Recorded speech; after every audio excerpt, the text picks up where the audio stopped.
ठाणे लोकसभेचे विद्यमान खासदार राजन विचारे यांनी आज ठाणे महापालिका आयुक्त सौरभ राव यांची भेट घेतली आहे। ठाणे शहरातील पावसाळ्यापूर्वी अपूर्ण राहिलेल्या रस्त्यांची कामे, रस्त्यावरील खड्डे, न झालेली नालेसफाई, धोकादायक वृक्ष, इमारती आणि अनधिकृत होर्डिंग अशा विविध विषयांवर त्यांनी आयुक्त सौरभ राव यांच्याशी चर्चा केली। तसेच निवेदनाद्वारे विविध मागण्याही केल्या आहेत। त्यानंतर खासदार राजन विचारे यांनी माध्यमांशी संवाद साधलाय। पाहुयात। 7 तारखेला पावसाची आगमन होणार आहे। त्याच्या अगोदरची जी कामं आहेत आणि डेडलाईन 31 मे ही दिली होती, म्हणून आज संपूर्ण ठाणे शहरातल्या नाल्याची पाहणी करून या ठिकाणी जो काय अहवाल आपण आयुक्तांना दिलेला आहे ही नालेसफाई का हात की सफाई या बाबतीमध्ये त्यांचं लक्ष वेधलेलं आहे। सर्व पुरावे त्या ठिकाणी आपण दिलेले आहेत आणि ज्या पद्धतीने बघितलं असेल नालेसफाई व्हायला पाहिजे होती ती या ठिकाणी झालेली नाही। त्या ठिकाणी रेल्वे ट्रॅक असेल, त्याचबरोबर जिथे ज्या ठिकाणी पाणी साचतं त्या ठिकाणची नालेसफाई, उदाहरणार्थ आपल्या वंदन टॉकीजच्या इकडचे जे नाले आहेत ते बंदिस्त नाले आहेत, त्या नाल्यामध्ये एवढा गाळ अजूनही आहे। त्या ठिकाणी आपण जे लाईव्ह फोटो या ठिकाणी दिलेले आहेत। त्यानंतर तुम्ही बघितलं असेल धोकादायक इमारतीचा विषय या ठिकाणी उपस्थित केला होता। त्यांच्या पर्यायी जागेसाठी व्यवस्था करावी यासाठी सुद्धा आम्ही सांगितलेलं आहे। त्याचबरोबर जी काही साफसफाई रस्त्यावरची जी साफसफाई होते ती बरोबर होत नाही। आज तुम्ही बघितलं असेल कित्येक बाजारपेठे असतील, गर्दीच्या ठिकाणी कचऱ्याचे ढीग लागलेले आहे। या संदर्भात सुद्धा आपण साहेबांना सांगितलेलं आहे की या संदर्भामध्ये जे काही ठेकेदार आहेत त्यांच्याकडून हे कर्मचारी बरोबर साफ केले जात नाही, त्या बाबतीत सुद्धा लक्ष घालावं।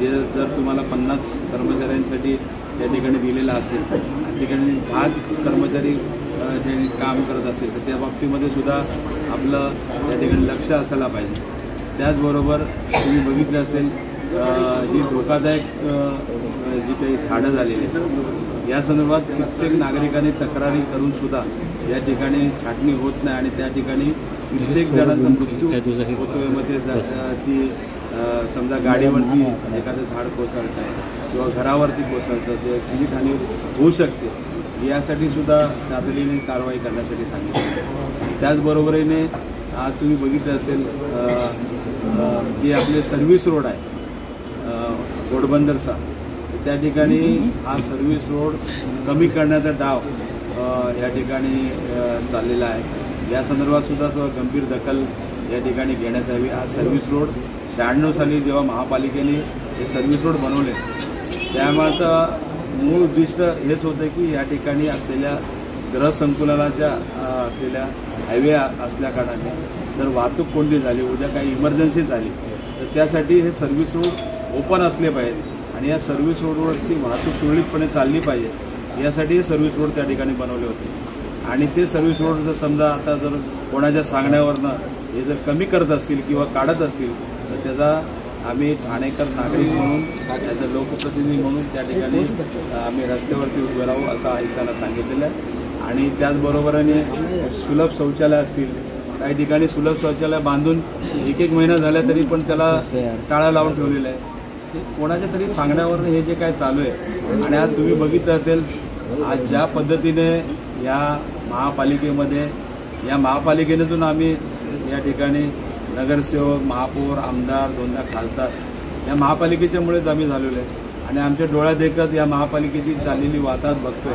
आज कित्येक कर्मचाऱ्यांना या ठिकाणी परिवहनच्या कर्मचाऱ्यांना तुम्ही बघितलं असेल 12 वर्ष झाले त्यांना त्यांची जी काही देणी आहेत ती अजूनही मिळत नाहीत। आज कित्येक लोकांनी कामं केलेली आहेत ठेकेदारांनी, त्यांची बिलं गेल्या 1.5-2 वर्षापासून पेंडिंग आहे। आणि अशा पद्धतीने ह्या महापालिकेचे जो कारभार ज्या पद्धतीने चालला आहे, येणारे जे आयुक्त आहेत, चांगले अधिकारी आहेत, त्यांना आम्ही हेच सांगितलं आहे की तुम्ही ठाणेकर जनता तुमच्या पाठीशी आहे, चांगल्या पद्धतीने काम करा, आम्ही तुमच्या पाठीशी आहोत।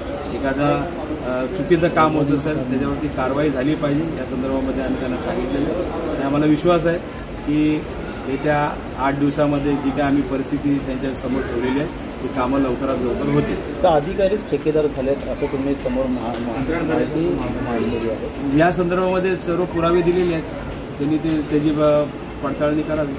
तर होर्डिंग संदर्भात अनेक विषय आहेत की होर्डिंग एक साईड बिझनेस झालेला आहे, त्यामुळे अनेक लोक त्यामध्ये पैसे गुंतवले. मला वाटतं होल्डिंगच्या संदर्भामध्ये या ठिकाणी आपल्याला सांगितलेलं आहे की महापालिकेचं नुकसान या ठिकाणी होतं आहे.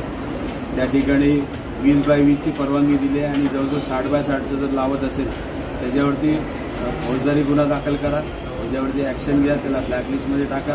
आणि त्यानंतर ही जी काही ॲडव्हर्टाईजमेंटच्या संदर्भामध्ये आज तुम्ही बघितलं असेल 17 माणसांचं मृत्युमुखी झालेलं आणि अशा लोकांना जर मला वाटतं महापालिका पाठीची घालत असेल तर चुकीचं आहे. या संदर्भात सुद्धा त्या ठिकाणी कारवाई करायला सांगितलं. सर